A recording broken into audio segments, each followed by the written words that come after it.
Bonjour, je suis heureuse de vous retrouver aujourd'hui pour continuer à vous donner mes trucs et astuces concernant mon organisation avec le Bugeot.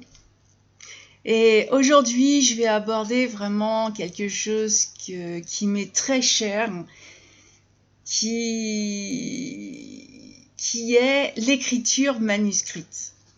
Parce que Bugeot ou pas Bugeot, moi j'aime écrire à la main, même si j'envoie une lettre aussi. J'aime beaucoup, et d'ailleurs j'aime beaucoup en recevoir aussi. C'est bien dommage parce qu'on est à l'ère très numérique et je reçois des mails. Bon, tant pis pour moi. C'est vrai que le courrier papier est devenu tellement rare que bah ouais, c'est dommage. Et bon, le Bugeot, évidemment, j'en ai parlé la semaine dernière, hein, c'est vrai que c'est pas terrible en numérique, ça n'a pas forcément l'effet escompté. Et j'aime ce proverbe chinois qui dit que l'encre la plus pâle vaut mieux que la mémoire la plus fidèle. C'est vrai que l'écriture, c'est... quand on écrit... Alors après, c'est vrai que moi j'ai plusieurs carnets, mais je peux tout faire dans le même, sauf qu'il faudra que j'en change très très souvent et ça m'arrange pas plus que ça. Mais j'écris beaucoup, que ce soit mes pensées, mes petits bonheurs, tout ce que j'ai envie de faire. Je fais pas mal de listes aussi, mais c'est vrai que j'ai vraiment un carnet d'écriture qui me permettent de développer beaucoup de sujets. En général, j'y reviens. Et ça me permet de retrouver des petites choses qui sont, on va dire, tombées dans l'oubli, et qui pourtant ont leur importance. Parce que c'est vrai que quand on comprend le passé, je vous assure qu'on organise beaucoup mieux le présent, parce qu'on est beaucoup plus conscient de ce qu'on fait. Et puis, enfin ça c'est mon point de vue bien sûr, mais moi je trouve qu'on insuffle de la vie dans nos pensées quand on les met sur papier à la main. Il y a peu d'outils qui sont capables de faciliter la transition du mot pensé au mot exprimé avec cette fluidité qu'offre l'encre d'un stylo. Et je vous avoue aussi que mes stylos, je les choisis et quand j'en ai un qui me convient, j'y suis attachée comme un véritable doudou.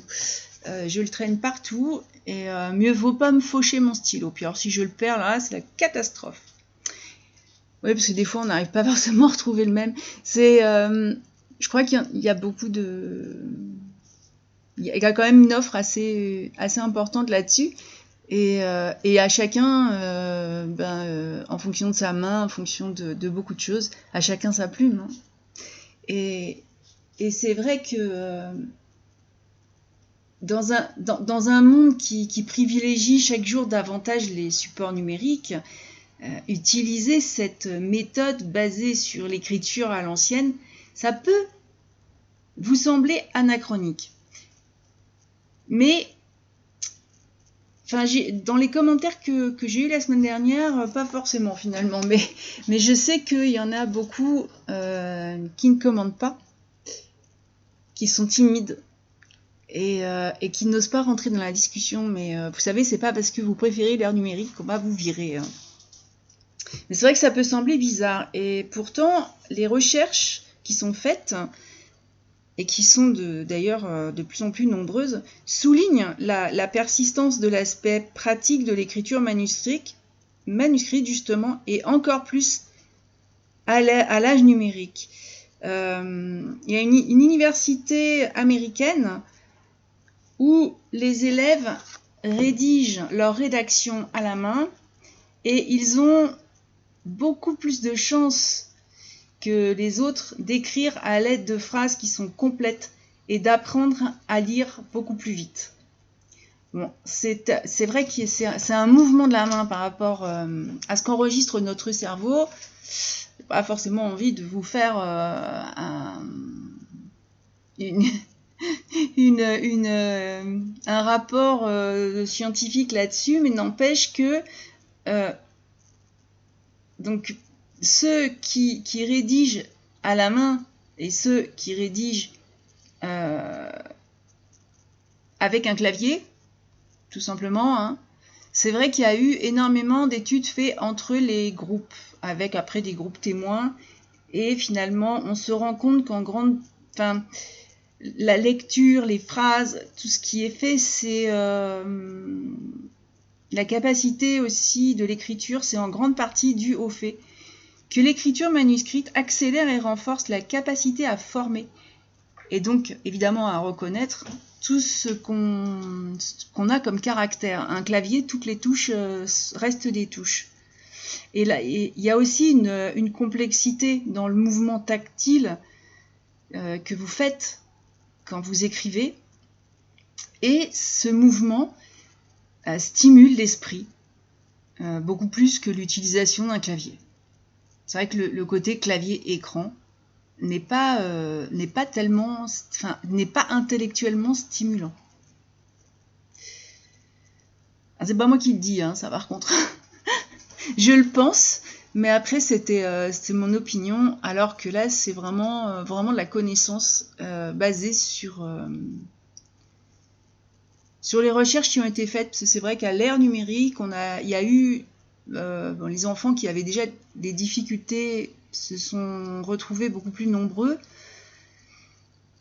alors qu'on était certain que justement le numérique pouvait développer l'intelligence ou des tas de choses. On s'est rendu compte qu'en fait pas du tout. C'est particulier, c'est même dommage. Il y avait énormément de logiciels. Il y a 25 ans, les logiciels qui étaient d'ailleurs préinstallés dans les ordinateurs qui étaient vendus, il y en avait beaucoup pour les enfants, de jeux, de choses comme ça. On appelait ça des jeux d'éveil. Et au final, ça éveillait pas grand-chose parce que les enfants, ils apprenaient à cliquer. Et à part ça, ils retenaient pas grand-chose. Et c'est vrai que c'est bien dommage. Mais on est revenu là-dessus, évidemment. C'est tout ça parce que l'écriture va stimuler l'esprit et en plus, ce mouvement de la main active de multiples régions du cerveau et ça permet, c'est le fait d'activer toutes ces régions qui permet les apprentissages, qui permettent de s'imprégner davantage et le résultat, c'est que finalement, on conserve les connaissances qui sont acquises plus longtemps que si on avait tapoté un écran ou des touches sur un clavier. Et c'est vrai que on va dire que je suis d'une autre époque peut-être, mais j'avais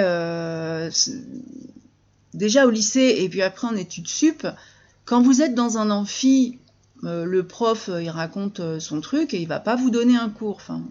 En tout cas, moi, je n'ai jamais eu de cours. C'était les notes qu'on prenait, les notes qui peuvent être parfois très insuffisantes. J'avais tendance à utiliser un enregistreur. Et après, je prenais des notes pendant le cours, mais je reposais tout ça à tête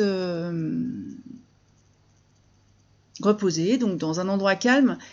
Je mettais à la main et moi c'est vrai que je fonctionne pas mal au code couleur, avec des codes couleurs et par rapport à mes amis qui sont peut-être entrés plutôt dans l'ère numérique, je réalise que au niveau de l'apprentissage, au niveau de ce qu'il faut savoir, cette méthode me convenait tout à fait particulièrement. Mais aujourd'hui, c'est vrai que c'est étudié, donc bon. Et il y a une étude en particulier qui a démontré que les étudiants qui avaient pris des notes à la main pendant leur cours avaient, à l'issue de leurs examens, un taux moyen de réussite supérieur à ceux qui avaient pris des notes sur un ordinateur portable. Donc toujours selon cette étude, les adeptes des notes manuscrites parvenaient également à retenir les informations plus longtemps après l'examen. Et vraiment, dans le mouvement de la main, et après, on est fait pour ça. La technologie, nous, on l'a créée, mais après, nous avons notre propre évolution qui, je pense, enfin, je crois, ça va, alors c'est une opinion, mais il me semble bien que tout ça a évolué beaucoup plus vite que la capacité humaine. Donc peut-être que tout ça changera dans de nombreuses années, mais au jour d'aujourd'hui, c'est vrai que quand on y pense, j'ai pas vécu beaucoup l'ère numérique. Je m'y suis très bien faite pour l'utilisation, parce que c'est vrai que ça peut... j'utilise souvent, c'est vrai, les vidéos ou les choses comme ça, parce que ça permet de transmettre quelque chose et de le faire voyager au-delà au-delà du local, quoi. Mais c'est vrai que c'est pas quelque chose que j'utilise pour rédiger. Souvent je rédige d'abord quelque chose à la main, parce que je suis dans un lieu calme, parce que, en plus, moi, je coupe tout, donc j'ai pas d'ondes chez moi. Enfin, si, celles qui sont extérieures, mais les gros murs en pierre ont tendance à arrêter ce genre de choses. Et c'est vrai que j'aime bien être au calme avec de la musique douce. Puis j'écris et j'ai rien qui me perturbe quand j'écris, si ce n'est moi-même, éventuellement. Mais quand la pointe du stylo trace un caractère sur une feuille de papier, je crois pas qu'on se contente pas d'allumer la lumière, quoi. On augmente aussi le chauffage. Et écrire à la main, ça aide à penser et à ressentir en même temps. Et puis on a tous une écriture différente, donc tous une calligraphie qui nous appartient. Et même c'est vrai aussi pour le dessin, qui est passé aussi au niveau pas mal. Enfin, j'avoue que je m'y intéresse plus trop, mais bon, j'ai vu passer du dessin avec l'intelligence artificielle. Je trouve ça pas extraordinaire. Puis bon, c'est pas artistique, dessiner à la main, c'est vraiment tout autre chose. On y met énormément de sentiments. Donc, voilà. Et dans votre organisation, parce que c'est bien de ça qu'on parle, quand vous écrivez à la main, effectivement, le fait déjà de l'avoir écrit vient caler quelque chose dans votre mémoire, alors que si vous avez juste cliqué sur un truc ou une appli de votre téléphone, faites l'expérience, vous allez voir, c'est pas du tout la même chose.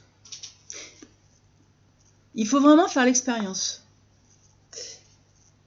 Et alors, c'est vrai qu'aujourd'hui, je suis partie, j'ai pris pas mal d'études qui étaient faites par rapport à l'écriture manuscrite, qui me tient tant à cœur, mais ces études, elles indiquent que les avantages de l'écriture manuscrite, elles résident au cœur même de ce qu'on reproche, de ce qu'on lui reproche.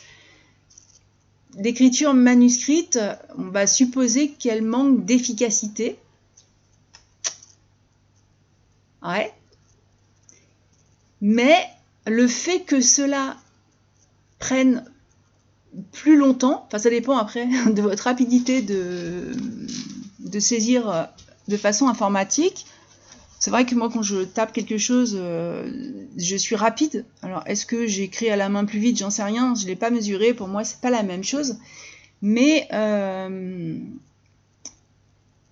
justement cette lenteur laisse le cerveau aussi regarder. Il y a la vue, il y a mais même j'étais en fac avec des non-voyants qui prenaient les notes en braille. Alors aujourd'hui, je sais pas comment, je sais pas si c'est toujours le même système, ça fait un boucan pas possible. Mais n'empêche que quand ils prenaient leurs notes, ils arrivaient à prendre quasiment toutes leurs notes. Et le mouvement de leurs mains et après l'écriture qui se fait dans l'autre sens en faisait des étudiants particulièrement performants. Surprenant, non? Parce que bon, c'est pas évident. Enfin, moi, j'avais appris un peu le braille. C'est pas du tout évident. Et voilà, et du coup, ben, quand on prend plus longtemps, c'est ce qui donne l'avantage intellectuel. Ah, ah.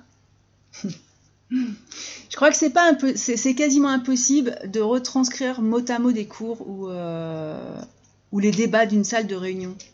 Quand on est, c'est ce que je vous disais tout à l'heure pour l'audio, avec un stylo ou une feuille de papier. Et en fait, quand vous écrivez à la main, vous êtes obligé d'être concis, d'être stratégique dans vos choix langagiers, à trouver votre propre façon de synthétiser un flot de paroles en notes qui soient intelligibles et que vous pouviez relire après, hein, bien sûr. Et pour y parvenir, il y a aussi une écoute qui est beaucoup plus attentive. C'est pareil, faites-en l'expérience, vous allez voir. Et quand je parlais des non-voyants, chez eux, l'écoute est très importante.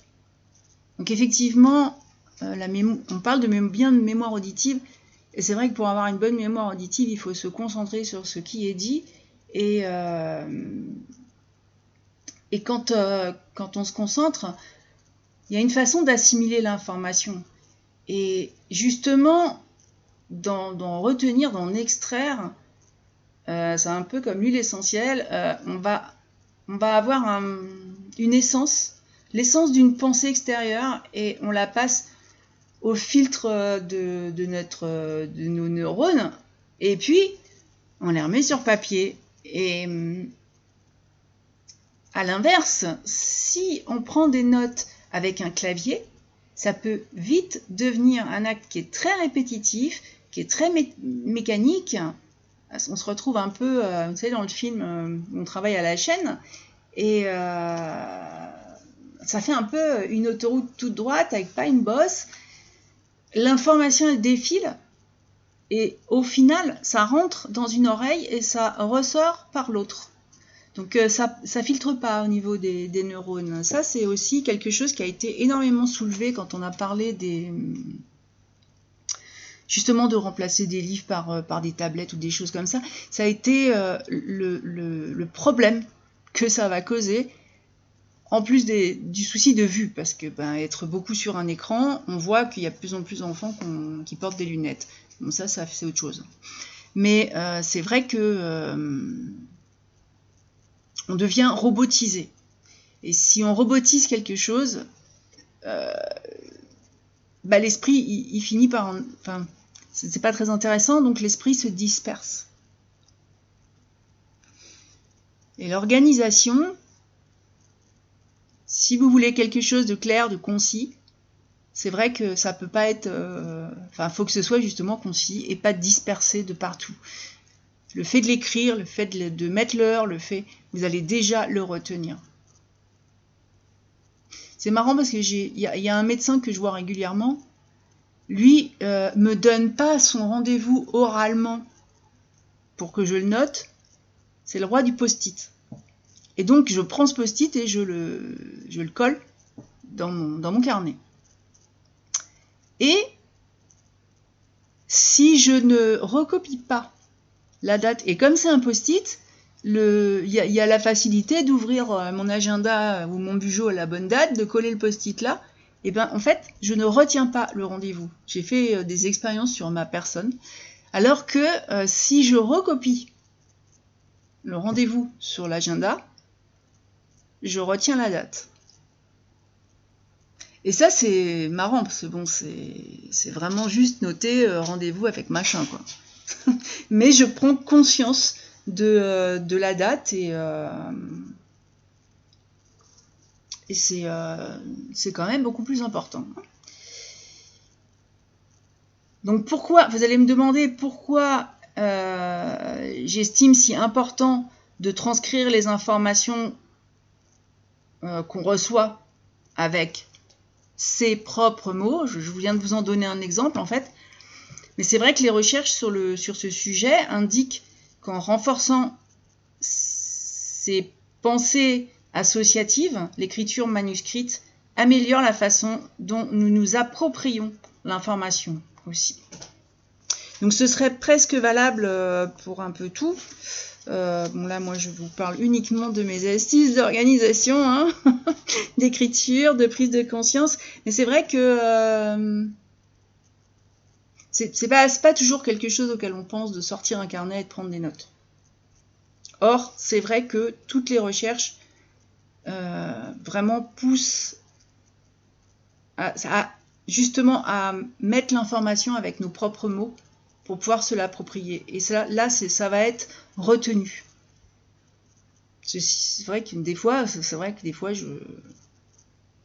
il y a des mots que je comprends pas, donc si j'ai le temps de chercher dans un dictionnaire, bah c'est impeccable. Si c'est dans un flot de paroles, ben très honnêtement, l'information, elle m'arrive pas de la même manière. Et justement, cette information, elle permet aussi d'établir des nouvelles connexions qui sont susceptibles de rendre beaucoup plus claire la vision qu'on a des choses et de produire des solutions qui sont très créatives. Je montre mes carnets une fois par mois sur YouTube et puis sur mon blog. Donc vous pouvez voir un petit peu que c'est vrai que les choses, j'ai tendance à modifier,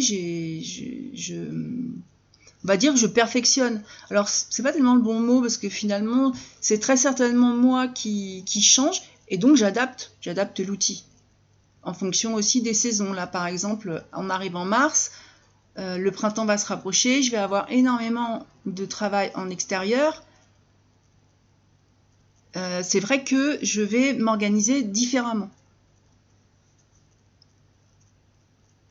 Et il n'y a pas d'outil, enfin moi je ne connais aucun outil numérique qui soit capable de suivre ma multi-activité.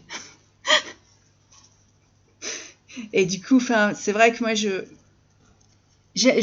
parle beaucoup de ça. Alors c'est aussi un point de vue extrêmement psychologique, éthologique aussi, puisque c'est il y a des psychiatres, des psychologues qui vous parleront de la pleine conscience, hein, mais c'est vrai que c'est important d'être conscient du moment présent et d'avoir une perspicacité qui deviennent exponentielles. Parce que je crois que dans ce monde, tout nous pousse à devenir totalement inconscient. Et donc, mon outil pour rester consciente de ce que je souhaite, de ce que je vais entreprendre, de mes projets, sont détachés de toute perturbation. Surtout que finalement,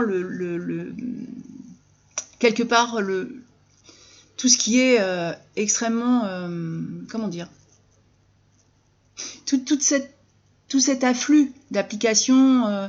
ce ne sont pas des applications qui sont très utiles à l'apprentissage, c'est plutôt une utilisation qui devient effectivement très mécanique. Et la manière dont on synthétise au contraire notre expérience d'écriture manuelle, ça façonne aussi la conscience qu'on peut percevoir du monde et dont nous allons interagir avec lui. Alors ça, bon, je fais une parenthèse parce qu'il y a un autre podcast que j'enregistre qui porte sur l'état actuel de notre environnement. Puisque je suis écothérapeute, j'essaye de faire passer un peu d'informations plus scientifiques, disons, et c'est marrant parce qu'hier, j'en ai enregistré un sur l'influence très délétère des médias. Je vous invite à vous faire votre propre idée là-dessus, mais si vous remontez un peu le temps, les promesses qui ont été faites et ce qu'on balance au niveau des médias, enfin disons quand je les vois, parce que c'est pas tous les jours, eh ben les promesses ne sont pas tenues. Et peut-être qu'on devrait offrir aussi à nos politiques un carnet d'écriture manuscrite. Ça les pousserait peut-être à tenir leurs promesses, qui sait. La parenthèse refermée. Mais pour moi, tenir un journal, et par rapport à toutes les études qui peuvent en ressortir, quoi, c'est vraiment, c'est quelque chose qui s'est révélé un outil puissant et même thérapeutique pour traiter les personnes qui souffrent de traumatismes psychiques et de troubles mentaux. Ce qu'on appelle l'écriture expressive, par exemple, aide à faire la paix avec des événements douloureux, parce qu'on peut les extérioriser sur le papier. Alors je ne sais pas, je vais peut-être me répéter, parce que j'ai peut-être déjà donné cet exemple, mais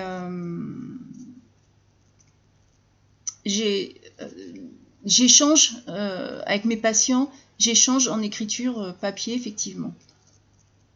Quand ils n'arrivent pas à le verbaliser, s'il y a une écriture papier, moi je ne reçois je ne reçois pas de mail. Déjà, j'ai autre chose à faire que d'ouvrir les mails. Par contre, je vais prendre du temps pour lire quelque chose qui est manuscrit. Et ensuite, verbaliser s'il le faut. Mais c'est vrai qu'il y a la thérapie cognitivo-comportementale qui utilise des scénarios catastrophes pour aider les gens à se détacher de leurs obsessions. Je ne sais pas si vous connaissez, vous pouvez vous renseigner.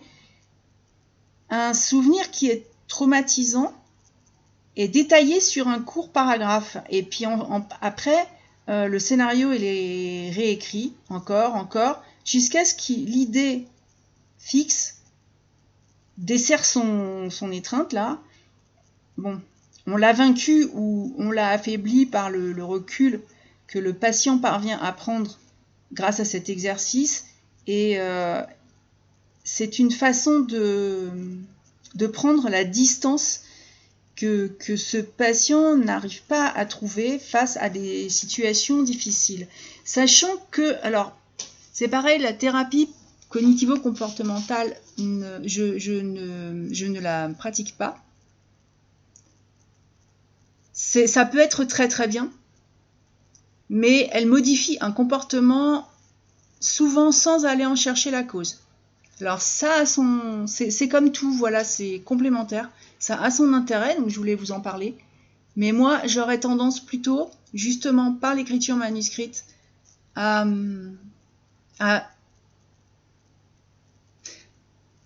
justement bien cibler ce qui est à l'origine de ce trouble du comportement. Parce que si on corrige un comportement, mais que on ne sait pas d'où vient ce comportement, ça a une grande. Le comportement, on va dire l'obsession va avoir tendance à revenir, puisque finalement, il n'y a rien qui est soigné. C'est juste en apparence. Je ne sais pas si je me suis exprimée très correctement là. Quand on est à l'automne de nos vies, par exemple, puisque tout à l'heure je disais que j'étais d'un autre temps, c'est vrai qu'écrire peut aussi aider à préserver des souvenirs. Ici, j'habite dans un village où les anciens ont une mémoire fabuleuse. C'est vrai qu'ils ont toujours écrit à la main, ils continuent, ils lisent pas mal. Et le fait d'avoir été éloigné de tout, c'est vrai que n'a pas eu la DSL en même temps que les Parisiens. Hein. Donc le fait d'être plus reculé, c'est vrai que c'est impressionnant. D'ailleurs, ils vont très peu en EHPAD. Et puis je me souviens d'un villageois qui avait largement dépassé 90 ans, je faisais des... j'avais envie d'informations pour avoir l'histoire un peu du village où je vis. Et il avait une mémoire mais qui était fabuleuse, quoi. C'est vrai qu'il était exceptionnel, et il n'est pas le seul. Donc comme quoi, les études qui sont faites, c'est vrai qu'elles s'accordent à dire que écrire permet de conserver beaucoup plus longtemps un esprit affûté, et je ne peux que constater que c'est une réalité. Au fil des ans, c'est vrai qu'au niveau... anciennement, pour mon activité aujourd'hui, j'ai un peu expliqué, mais moi j'ai reçu beaucoup d'emails. Mais c'était très... en fait, j'en arrive à les imprimer pour pouvoir les lire, parce que ça devient horrible. Et par contre, pour ceux qui ont des problèmes de mémoire et avec lesquels j'échange autant par carnet que éventuellement par courrier papier, j'ai énormément de remerciements, et ça quel que soit l'âge, même pour des enfants qui sont nés dans l'ère numérique, ils réalisent. Alors j'utilise écriture et photo. Voilà. Donc un repère visuel, un repère écrit. Et c'est vrai que les troubles de la concentration sont beaucoup plus vite levés. Alors peut-être qu'effectivement, ils sont aggravés par le fait que les enfants sont énormément devant les écrans. Et c'est vrai que d'être dans la nature, d'être en présence des animaux, d'avoir un carnet, d'avoir un téléphone qui est coupé, s'ils en ont un, c'est vrai que oui, on vient me voir mais je ne suis pas magicienne du tout, hein. C'est vraiment le côté de cette écriture, de cette prise de conscience, de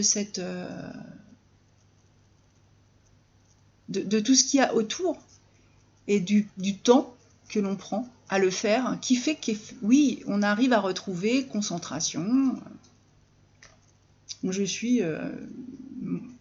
Ça me conforte énormément dans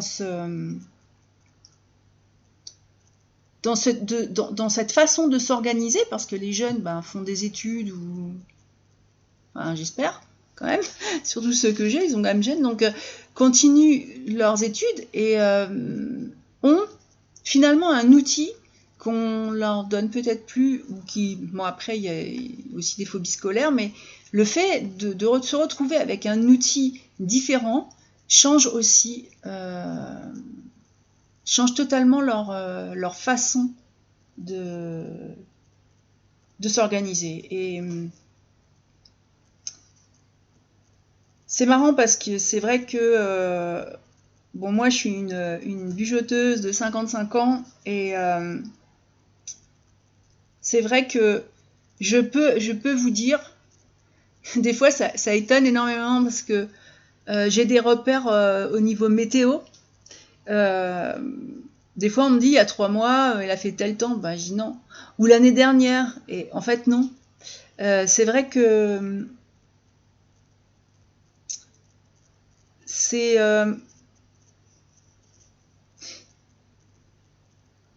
même si je dois faire quelque chose et que je fais la liste, je vais faire une randonnée, je vais partir 3 jours, la liste de ce que j'ai à emporter, je vais la faire sur mon bugeot, donc je vais forcément la faire à la main. Et finalement, parce que je la fais à l'avance aussi, si jamais je dois acheter quelque chose que j'ai pas, ça me permet aussi de me préparer tranquillement, et du coup, me voyant faire ça, parce que en fait, j'oublie rien. Après, je fais comme une checklist, hein, et de la même manière, il y a beaucoup de personnes qui m'ont assuré que ce bugeot les a aidés à renforcer leur mémoire qui dépérissait. Ça peut être un choc, hein. Ou même à la suite d'une opération chirurgicale. Quand je travaille avec des personnes qui sont plus âgées, je m'assure effectivement qu'elles aient la possibilité d'écrire. Surtout dans ces cas-là. Parce que je connais quelqu'un en randonnée qui aime beaucoup les raccourcis. Alors, je vais vous dire, hein, les raccourcis, ça rallonge le chemin. Ou tout au moins, ça le rend beaucoup plus compliqué. Parce qu'on est dans un monde de copier-coller. Voilà, donc c'est la célébration de la vitesse et on confond souvent ce qui est pratique avec ce qui est efficace. Et quand on prend un raccourci, on perd une occasion de lever le pied et de réfléchir. Voilà. C'est assez, ça résume assez tout ce que je viens de vous raconter. Et quand on écrit à la main, ça peut paraître nostalgique, désuet, mais ça permet de saisir justement la fameuse opportunité de lever le pied, de réfléchir. Et quand on rédige soigneusement une lettre, je sais que on se met automatiquement à opérer un tri entre ce qui a du sens et ce qui n'est que du bruit. Notre vision de l'efficacité, elle se modifie et elle nous apparaît moins comme une affaire de vitesse que de temps consacré à faire ce qui compte vraiment. Et je voulais finir là-dessus. Je crois que ça résume très bien la philosophie de ce concept de bullet journal. On abordera, il me semble avoir fait un petit peu le tour de la philosophie de cet outil que j'utilise.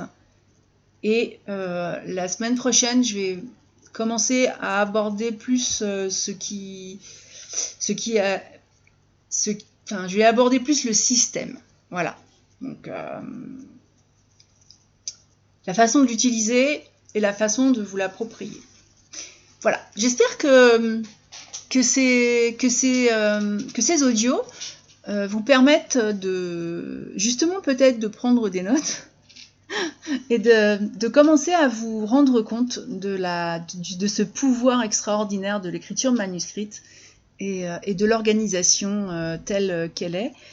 Vendredi, sur le blog des Crins du Barde, vous aurez ce que j'ai fait ce mois-ci parce que j'ai eu envie de faire un changement. Donc là, vous l'aurez en vidéo et rédigé et puis avec des photos. Donc c'est très différent comme support. Vous allez voir que j'ai de multiples utilités de mes carnets. Donc je vous laisse là-dessus. Je vous souhaite une très bonne semaine et bien sûr, je vous dis à la prochaine!